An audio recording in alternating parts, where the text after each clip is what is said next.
Welcome back to जनाब foods. आज की नई वेजिटेबल की रेसिपी के साथ जो कि है मटर खजूरे वाला की रेसिपी। अपने वादे के मुताबिक नया टेस्ट और नई रेसिपी है जो कि आपको बहुत ही मज़ा देने वाली है।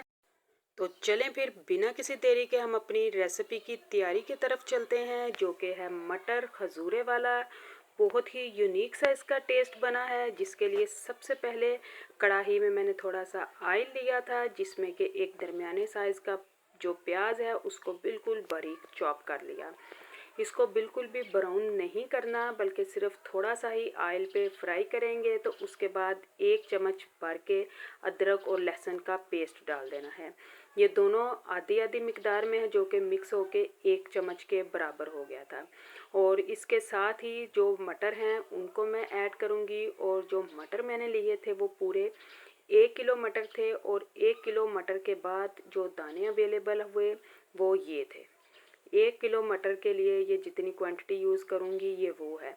और इस ऑयल के ऊपर थोड़ी देर मटर को मैं फ्राई करूँगी। तो मटर जो हैं वो मुझे बहुत ही ना हाली हाली से फील हुए कि जैसे इनके साथ किसी दूसरे जोड़ की कमी है। तो मैंने क्या किया, मैंने झटपट मटरों के इस खालीपन को ख़त्म करने के लिए जो हैं वो जो दरमियाने साइज़ के थे आलू, उनको काट लिया और उनको भी मटरों के साथ ऐड कर दिया। तो ये देखिए जैसे ही मटर ऐड हुए तो पेयर कंप्लीट हो गया। कॉम्बिनेशन कितना खूबसूरत लग रहा है।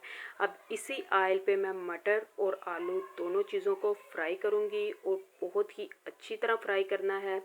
तब तक इनको इस ऑयल पे फ्राई करूँगी जब तक कि जो सब्ज़ी का अपना पानी है वो भी बिल्कुल खुश्क हो जाएगा।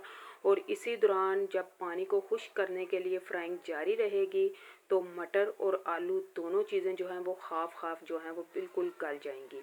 तो देखिए मटरों का जो पानी है वो भी बिल्कुल खुश्क हो गया है। तो इस टाइम पे मैं इसमें डालूँगी टमाटर की पेस्ट। 2 अदर मैंने टमाटर लिए थे जिनका मैंने बारीक पेस्ट बना लिया। यहाँ पे ये बताती चलूँ कि जो लोग आज जनाब फूड्स पे पहली दफ़ा आए हैं या उन्होंने अभी तक चैनल को सब्सक्राइब नहीं किया, तो वो ऐसी ही वेजिटेबल्स की नई नई वेरिएशंस, नए नए टेस्ट को देखने के लिए चैनल को सब्सक्राइब कर लें। आधा चम्मच हल्दी, आधा चम्मच सुरख मिर्च का पाउडर और आधा चम्मच ही नमक जाएगा। हमेशा की तरह बहुत ही लेस इंग्रेडिएंट्स के साथ एक बहुत ही यूनिक सी रेसिपी है। बस इसमें बहुत कुछ यूनिक है जो कि आपको देखने के लिए जनाब फूड्स के साथ रहना होगा और वीडियो को एंजॉय करना।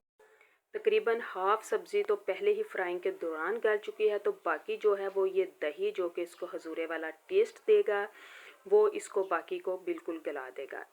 बहुत ही यूनिक सी सब्ज़ी बनेगी जिसको आप पराठे के साथ चाहें, चपाती के साथ चाहें, नान के साथ, इवन के चावलों के साथ भी चाहें तो आपको बहुत ही ये यूनिक सा टेस्ट देगी। और इसको ज़रूर एंजॉय कीजिएगा। वीडियो पसंद आए तो वीडियो देखने के दौरान ही लाइक लाजमी कीजिएगा।